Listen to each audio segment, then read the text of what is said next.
엘리사 이야기 두 번째, 열왕기하 4장 16, 17절 말씀 같이 하겠습니다. 엘리사가 가로되 돌이 되면 내가 아들을 안으리라. 여인이 가로되 아니로소이다. 내 주 하나님의 사람이여 당신의 계집종을 속이지 마옵소서 하니라. 여인이 과연 잉태하여 돌이 돌아오매 엘리사의 말한 대로 아들을 낳았더라. 아멘. 꽤 된 이야기인데요, 제가 이런 이야기를 들었습니다. 라디오에서 들은 겁니다. 어떤 두 사람이 친구가 있는데 한 친구가 다른 친구한테 물어봤어요. 너 만약 로또 1등 되면 나 얼마나 줄래? 이렇게 물어봤어요. 예를 들어서 100만 불이 되면 나 얼마나 줄래? 이렇게 물어봤습니다. 그랬더니 친구가 한 5만 불? 이렇게 얘기했대요. 그랬더니 물어본 친구가 성질을 버럭 내면서 내가 너한테 그것밖에 안 돼? 이랬다는 거예요. 그러면 네가 뭔데 하고 로또 사지도 않고 당첨도 안 됐는데 둘이 싸워서 이제 우정이 깨졌다, 뭐 이런 얘기가 있습니다. 여러분, 괜히 돈이 생긴다 하니까 진짜 생긴 것도 아닌데 괜히 혼자 즐거워하고 기뻐하고 그럴 수 있다는 거예요. 여러분, 만일 묻고 싶어요. 갑자기 여러분에게 많은 돈이 생긴다면 무엇을 하고 싶습니까? 물론 뭐 여행 가세요. 뭐 좋은 차도 사시고 좋은 백도 사세요. 그러나 저는 그 관심이 없고 두 가지 물어보고 싶어요. 헌금 얼마나 하실 겁니까? 헌금을. 갑자기 헌금 얘기하니까 표정이 싸해지는데, 그러면 좀 더 실질적으로 저한테는 얼마 줄래요? 그래도 여러분, 내가 날마다 기도하는데 그래도 야, 내가 로또 된 거는 김 목사 그래도 기도해서 된 거 아닌가, 이런 생각 안 드십니까? 들죠? 예. 여러분, 확실히 영성이 깨어 있어야 돼요. 예. 우리가 이런 돈이 생기면 뭐 좋아요. 돈 생긴 거 좋은데 한번 보세요. 오늘 8절 말씀에 한 여인이 나오는데 엘리사가 있을 때입니다. 엘리사가 수넴 마을을 지나가는데 그곳에 한 여인이 있는데 이 여인을 뭐라고 말하냐면 부자다, 이렇게 말합니다. 이 부자다란 말이 그냥 돈 많다라는 의미만 있는 것이 아니고 돈도 많은데 인정받는 사람, 능력 있는 사람, 뭐 이런 뜻을 가지고 있어요. 그러니까 이 사람 내가 부자인데 아마 남편의 능력보다 아내의 능력이 더 많았나, 그런 생각도 들어가요. 여하튼 이 사람에 대하여 할 말이 되게 많을 텐데, 집안이 어떻고 학벌이 어떻고 이런 얘기 많을 텐데 단 하나로 뭐라고 말하냐면 부자다라고 말하고 있어요. 부자도 그냥 부자가 아니라 이때 부자라는 것은 매우 큰 부자라는 것을 의미합니다. 크다는 말이 빠졌는데 크다는 건 강조예요. 매우 부자예요. 어마어마하게 부자예요. 다른 데서 이 부자란 말이 쓰일 때는 첫 번째란 단어를 가지고 있어요. 그러니까 그 동네에서, 그 지역에서 가장 부자라고 말하고 있어요. 이 여인이 그렇게 부자라 했는데 그 돈 가지고 무엇을 했습니까? 이 여인이 어떻게 돈을 벌었는지는 성경에 나와 있지 않아요. 그런데 이 여인이 어떻게 돈을 썼는지는 한 가지 나옵니다. 어디에 썼는지 잘 몰라요. 그러나 한 가지 나와요. 8절 말씀에 다시 보시면 한 부자가 있었는데, 여자가 있었는데 엘리사에게 음식을 대접하고 싶어 했고 엘리사가 그곳을 지날 때마다 whenever he came by, 그러면 그 여인의 집에 들렀고 그리고 음식을 대접했다라고 말하고 있어요.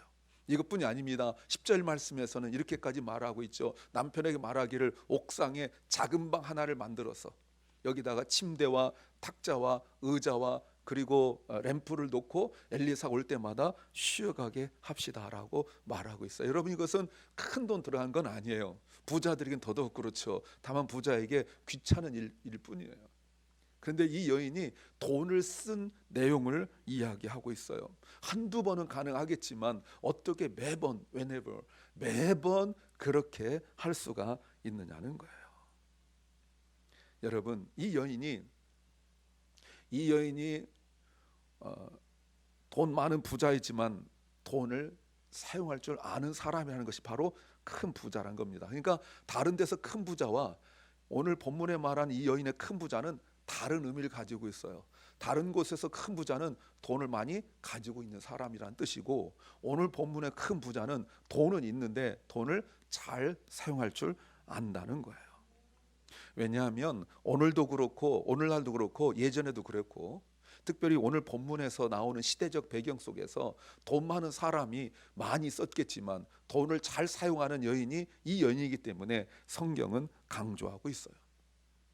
여러분, 돈 많은 사람이 이 여인밖에 없었겠어요? 그죠?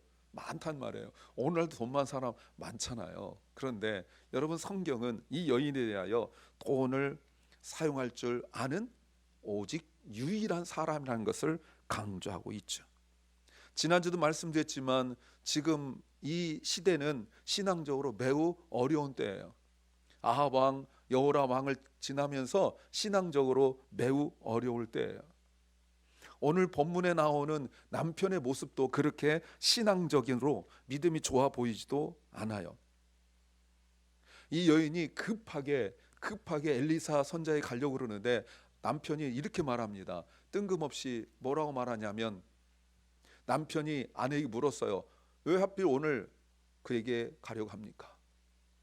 왜 가려고 하느냐 하면서 그 다음 말을 뭐라고 그러냐면, 오늘 초하루도 아니고 매월 첫날 예배를 드렸거든요. 초하루도 아니고 안식일도 아니잖아요 라고 물어봐요. 아니, 아내가 교회 가겠다는데 남편이 기껏 물어본다는 게, 아니 주일도 안 돼 교회 왜 가? 이렇게 물어보는 거예요. 평일날 대낮인데 왜 교회 가? 뭐 이런 거예요. 교회 가면 밥을 주냐 떡을 주냐 이런 건 아니지만 왜 교회 가냐고 묻고 있어요. 근데 여러분, 그럼에도 불구하고 10절을 다시 보세요. 10절에 남편에게 아내가 옥상에다가 방 하나 만듭시다 라고 말했을 때 남편이 또 같이 해줘요. 여러분, 저는 부부에게 한번 먼저 좀 권면하고 싶어요. 아직 결혼하지 않은 분들에게도 좀 권면하고 싶어요. 아내만 교회 다니는 분들 있잖아요. 그죠? 있어요. 있는데 같이면 얼마나 좋아. 그렇죠? 같이면 좋은데 혼자 오는 분들도 있어요. 근데 여러분, 그리고 앞으로 결혼하는데 우리 결혼하지 않은 분들은 꼭 그 거듭난, 그리고 성숙한, 그리고 제너러스한 그 배우자를 만났으면 좋겠습니다. 근데 혹시 안 그럴 수도 있잖아요. 안 그럴 수 있는데 오늘 이 여인의 지혜로움을 좀 보십시오. 이 여인은 자기 남편이 신앙이 별로 좋지 않은데, 그래서 이 남편이 내가 신앙생활하는 것에 대하여 잘 이해하지 못하고 있는데 배제하지 않아요. 같이 해요.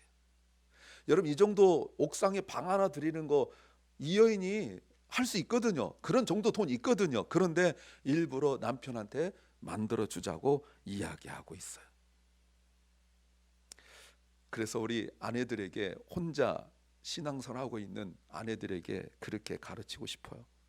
처음부터 예배당에 데리고 오고 교회 참석하는 거 이거 막 신경 쓰다가 안 오고 고집 세니까 내버려 두고 그러지 말고, 목사와 같이 식사도 좀 같이 하고, 그리고 교인들 식사할 때 같이 좀 데리고 가고, 이러면서 점점 지혜롭게 서로 가깝게 지내는 것, 이것도 지혜죠. 오늘 이 여인은 엘리사를 위한 일을 할 때 혼자 하지 않아요.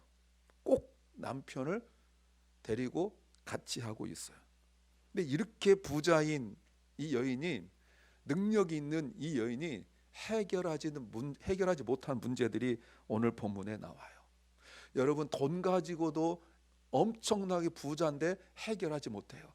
오죽하면 이런 책이 있어요. 마이클 샌더라는 하버드 교수가 옛날 정의 저스티스라는 책을 가지고 아주 전 세계적으로, 특히 한국에서 어마어마하게 히트를 했는데, 이분이 지은 책이 강의를 만든 책이에요. What Money Can't Buy. 돈으로 살 수 없는 것들이라는 책이 나왔어요. 저한테 읽었냐고 물어보지 마세요. 아직 안 읽었고요. 요약만 봤어요. 근데 이분이 시장 경제 속에서 돈으로 할 수 없는 것들이 있는데 그 중에 대표적인 것이 도덕성이라고 말하고 그래요. 이건 살 수 없다는 거예요. 그렇다면 여러분, 우리 기독교에서는 어떻습니까? 우리 그리스도인들은 어떻습니까? 돈 가지고 해결하지 못한 문제를 알고 있는 사람이 그리스도인이에요. 그냥 세상적으로 물론 돈 가지고 다 못해요. 그런데 우리 그리스도인들은 분명하고 확실하게 돈 가지고 안 되는 것들이 있다라고 확실하게 믿고, 그래서 돈 가지고는 안 되지만 믿음으로 산다고 고백하는 사람들이 그리스도인들이거든요. 그래서 저는 여러분에게 그런 말씀을 한번 다시 묻고 싶어요. 지난주에는 돈 없고 남편 죽고 남편이 빚 어마어마하게 지고 그래서 두 아들이 빚쟁이한테 잡혀가게 될 그런 상황들 속에서 이 여인이 이 문제를 어떻게 해결했죠? 엘리사에게 나움으로 해결했어요. 주님께 나움으로 해결했어요. 그러면 돈 많은 사람들은 어떻게 할까요? 자, 돈 많은 분들 한번 생각해 보세요. 스스로 손들라고 할 뻔했네요. 여러분, 돈 많은 분들은 어떻게 해결해요? 정말 돈 가지고 해결할 수 없는 그 문제들을 어떻게 해결합니까? 여러분, 오늘 본문에만 이 여인이 그렇게 부자인데 해결하지 못하는 문제들이 세 가지가 나와요. 아마 이것은 우리 그리스도인들이 대부분 이해할 수 있는 문제예요. 첫 번째가 무엇이냐면 제가 생명이라고만 했는데 14절 말씀 보세요. 14절 말씀에 엘리사가 늘 대접만 받다 보니까 너무 고마웠어요. 그래서 자기 시종인 게하시에게 그러면 내가 저 부인을 위하여 무엇을 해주면 좋겠느냐라고 물어보니까 게하시가 말하기를 그 부인은 She has no son, 아들이 없습니다. 그런데 her husband is old, 늙었습니다라고 말해요. 아브라함 비슷하게 됐죠. 여러분 보세요. 이것이 아무 문제 아닐 수도 있어요. 문제 될 것도 없죠.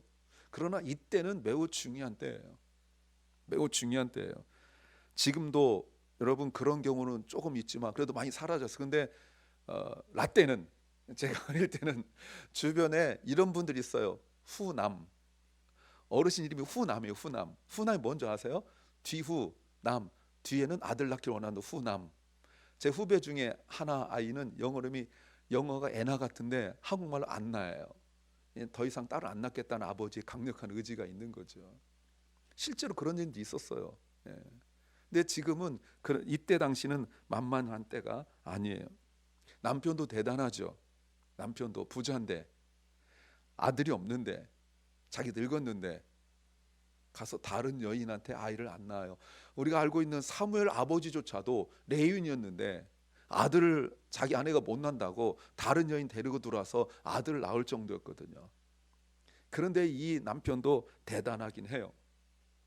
그런데 이 상황 속에서 그러면 이 여인이 어떻게 쓸까가 중요하죠. 자, 두 가지 질문이 나와요. 하나는 이 여인이 이 문제를 어떻게 해결할 수 있을까? 이거는 possibility, 가능성에 관한 문제예요.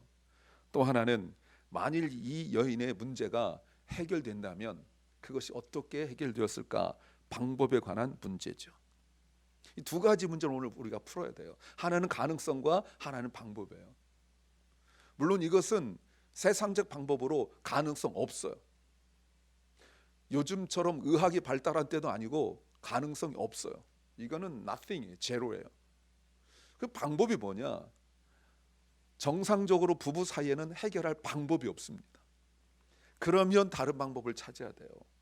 그러면 아브라함이 하갈을 얻듯이 이 방법밖에 없어요. 세상적으로는 너무 심플해요. 심플해요. 성경에서 그런 방법 가르쳐 줄 수는 없잖아요. 그죠? 어떻게 해결하겠어요? 근데 이 복잡할 것 같고 힘든 문제가 답은 단 하나밖에 있지 않아요. 이 문제를 어떻게 해결할까요? 자, 13절 말씀에 엘리사가 게하시에게 말했어요. 너는 이처럼 우리를 정성껏 대접하는 저 부인에게 우리가 대신 무엇을 해주었으면 좋겠는지 물어보라. 만일 왕의 권력과 군대 장관의 권력이 필요하면 내가 부탁해 줄게 라고 말을 했어요. 그런데 그 여인이 말하기를 없대요. Nothing. 그저 나는 다른 사람들과 잘 어울려 사는 것이 좋습니다라고 말해요. 여러분 잘 보세요. 엘리사가 이 여인을 위하여 뭔가 해주겠다고 말한 것은 그 여인의 환대 때문에 그런 거예요. 베품 때문에 그런 거예요. 여러분 이런 필요가 없는 사람들이, 이런 어려움이 없는 사람이 어디 있겠어요? 다 있어요. 자녀가 없는 거, 질병의 문제, 사업의 문제 많아요. 그런데 엘리사로 하여금 이렇게 생각할 수 있도록 만든 것은 그 여인의 계속적인 베품에 있다는 것을 여러분 우리가 알아야 됩니다. 엘리사는 이 여인을 돕고 싶었어요. 근데 이 여인은 그런 거 필요 없대요. 왕의 권력 필요 없대요. 세상적인 뭔가 힘을 얻어서 갖고 싶지 않다고 말하고 있어요. 자, 그렇다면 이 여인이 자신의 문제 속에서 자신의 문제가 분명히 있어요. 성경에도 나와 있는 것처럼, 앞에 나와 있는 것처럼 자녀가 없는 문제가 있어요. 그런데 이 여인은 그것이 문제라고 생각하지 않고 있어요. 처음부터 이러진 않았을 거예요. 처음부터 이렇게 자녀 없는 거 괜찮다 생각하지 않았을 거예요. 굉장히 많은 노력을 했겠죠. 그러나 이제 남편도 늙었고 자기 이제 더 이상 뭐 나올 수가 없으니까 그냥 그러려니 살아가고 있는 거죠. 그런데 오늘 왜 우리가 말씀을 드려야 되는지 이유를 내가 여러분에게 말씀드리는 거예요. 이 여인이 이제는 다 포기하고 살고 더 이상 어떤 기대도 하지 않고 있는 그 상황들 속에서, 물론 처음부터 엘리사가 말한 건 아니지만 이렇게 말씀을 듣다 보니까 내가 생각하지 못한 문제의 그 핵심을 알게 되어지기 시작하는 겁니다. 그래서 아까 말한 것처럼 게하시가 아들이 없습니다, 남편은 늙었습니다라고 말해주죠. 이 문제를 해결하는 방법 보십시오. 16절, 엘리사가 가로되 내년이 되면 네가 아들을 안을 것이다. 그랬더니 이 여인이 말합니다. 아멘, 이러지 않습니다. 그런 말 마세요. 나를 속이지 마세요. 17절, 그런데 어느새 1년이 지났어요. 그래서 아내가 임신하고 그리고 돌이 돌아왔어요. 아이가 난 거예요. 근데 그 밑에 설명을 달아놨어요. 엘리사가 말한 대로 아들을 낳았더라. 성경이 일부러 해석해놨어요. 우연이라고 생각할까봐, 말도 안 되는 소리도 된다고 할까봐 일부러 성경에서 설명해 놨어요. 자, 한번 생각해봐요. 이 여인이 어떻게 이렇게 아들을 낳게 되었습니까? 성경에서 말하고 있는 단 하나 답을 보십시오. 왜냐하면 이 여인이 엘리사 선지자를 만났기 때문에 그런 겁니다. 뭐라고요? 엘리사 선지자를 만났기 때문에. 그 여인도 이제 자신의 문제를 문제라고 여기지 않고 그저 그러려니 하고 살고 있는 상황들 속에서 뭔가 바라고 원하고 한 것은 아니지만 엘리사 선지자를 계속 꾸준히 환대하고 대접하고 베풀고 이랬기 때문에 엘리사 선지자 마음속에 지금 이 여인을 돕고 싶은 마음이 들었어요. 여러분 보십시오. 정말 중요한 것이 무엇이냐면 그 여인이 아무리 많이 가졌어도 정말 부자여도 해결할 수 없는 문제가 있었는데 이제 그 문제 다 포기하고 살았는데 엘리사 선지자를 만났기 때문에 그 문제가 해결됐다는 것을 성경은 증언하고 있습니다. 그 여인이 해결할 수 없는 그 생명의 문제, 이 문제를 해결해 나가요. 또 하나 문제, 두 번째가 있어요. 두 번째 문제는 죽음이에요. 그렇게 귀하게 얻은 아들이 갑자기 죽습니다. 잘 놀다가 갑자기 머리 아프다고 하더니 엄마 무릎에서 죽고 말았어요. 이 아들이 보통 아들입니까? 얼마나 귀하고 얼마나 좋은 아들이에요. 이렇게 힘든 일이 있을 수 있어요. 인생 살다 보면 힘든 일이 있을 수 있어요. 이때 이 여인이 무엇을 합니까? 울고불고 난리치고 정신 잃고 기절하고 막 이럽니까? 아니면 남편한테 말하기를 나도 당신처럼 이제 교회 안 다닐래, 뭐 이렇게 말합니까? 이 여인이 아이가 죽으니까 이 아이를 남편한테 말하지 않고 엘리사 방에 침대에 뉘어놓고 그리고 엘리사한테 가려고 합니다. 남편이 물어봤죠. 오늘 초하루도 아니고 그리고 안식일도 아닌데 왜 가려 하느냐라고 할 때 이렇게 대답했어요. 별일 아닙니다. 내가 얼른 하나님의 사람에게 다녀오겠습니다. 이렇게 돼 있는데 어떤 번역본에는 별것 아닙니다. 여러분, 어떻게 얻은 아들인데 이 아들이 죽었는데 말하기를 별일 아니래요. 그냥 하나님 사람에게 다녀오겠다고 말해요. 성경에 보면 가까운 거리도 아니에요.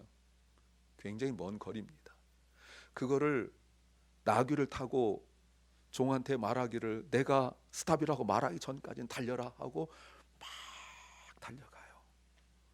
여러분, 이것이 그 여인이 한 전부입니다. 이 아들이 살아나거든요. 어떻게 살아났는지를 성경을 이야기하고 있는데, 어떻게 살아났는지를 말하는 단어가 뭐냐면 이 여인이 하나님의 사람에게 왔다는 것, 그것만 이야기해요. 누구도 해결할 수 없는 죽음의 문제를 어떻게 해결했냐면 이 여인이 하나님의 사람에게 왔다는 거예요. 자, 보세요. 이 여인이 부자입니다. 많은 걸 가졌어요. 이 여인이 자신의 문제 해결할 수 없어요. 누구도 해결할 수 없어요. 많은 돈을 해결할 수 없어요. 그러나 어떻게 해결한지는 그 여인은 알았어요. 어떻게 해결합니까? 엘리사에게 오는 거예요. 주님에게 오는 거예요. 그것밖에 없어요. 27절 말씀에 그 여인이 엘리사에게 와가지고 아마 산에 있었나 봐요. 하나님의 사람이 가서 그 발을 꼭 껴안았어요.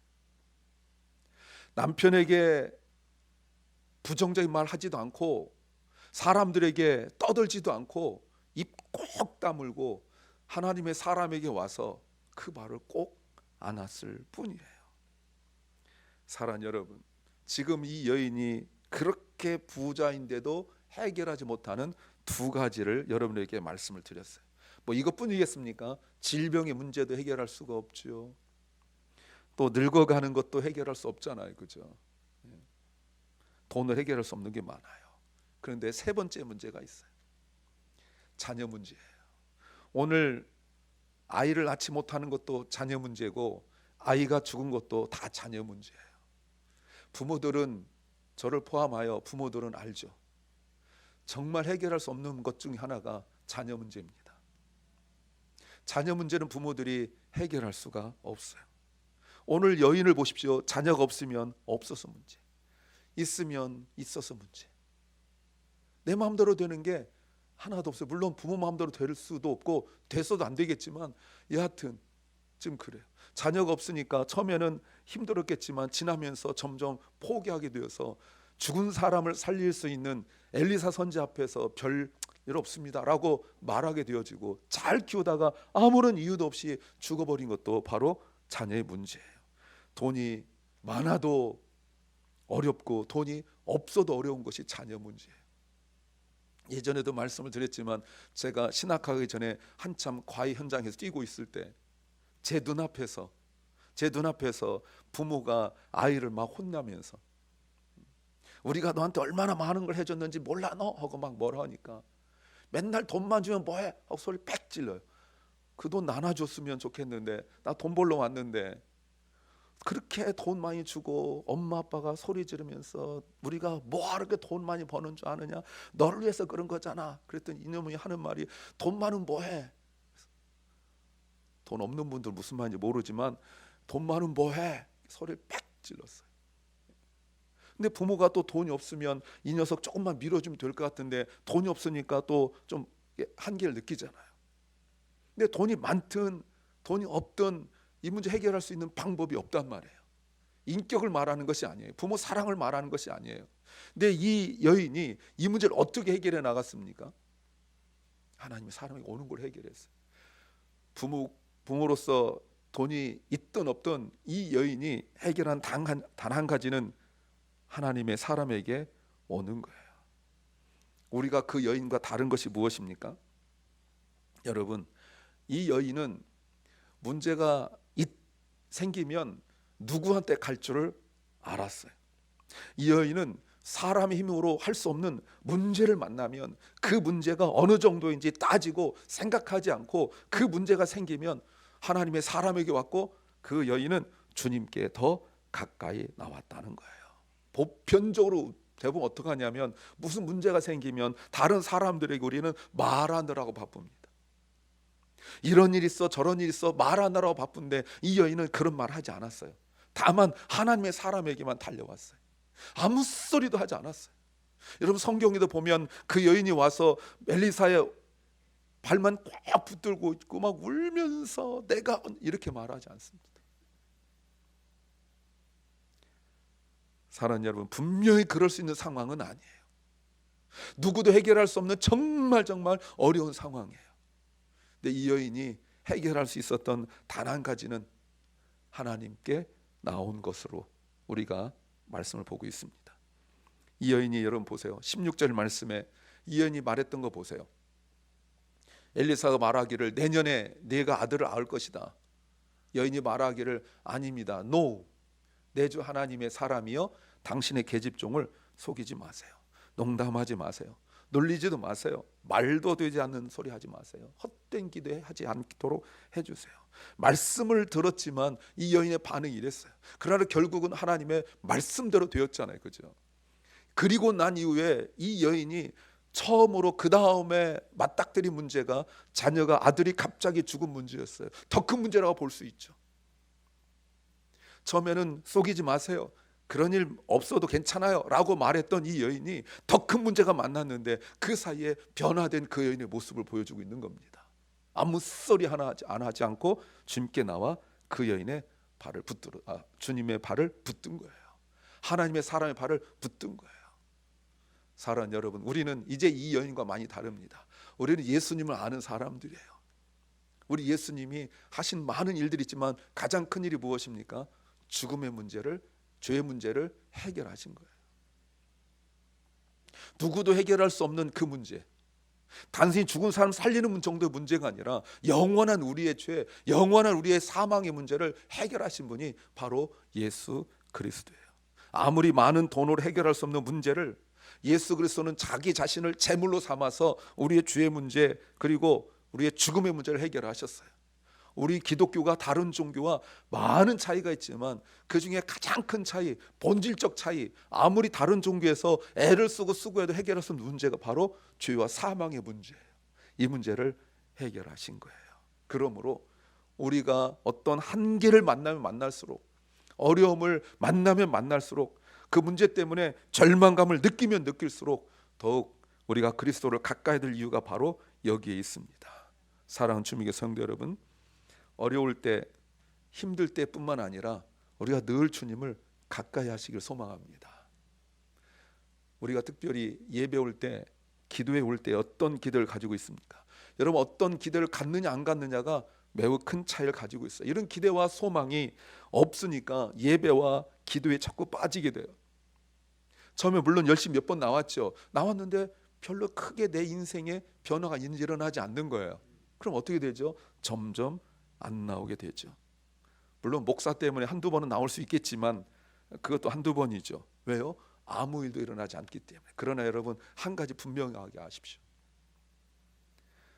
그나마 주님께 나오지 아니하면 아무 문제도, 아무 일도 일어나지 않아요. 아예 안 나와버리면 아무것도 일어나지 않아요. 아무 일도 일어나지 않는 것 같지만 그래도 주님 앞에 나올 때 때가 되어 내가 생각하지 못한 주님의 축복이 있을 줄로 믿습니다. 주님께 와서 죽음의 문제, 죄의 문제를 해결할 수 있어야 돼요. 여러분, 오늘이 마침 아버지 날입니다. 해피 파더스 데이. 아버지 여러분, 기도하십시오. 아버지의 믿음이 새로워져야 돼요. 그래야 가정이 살아납니다.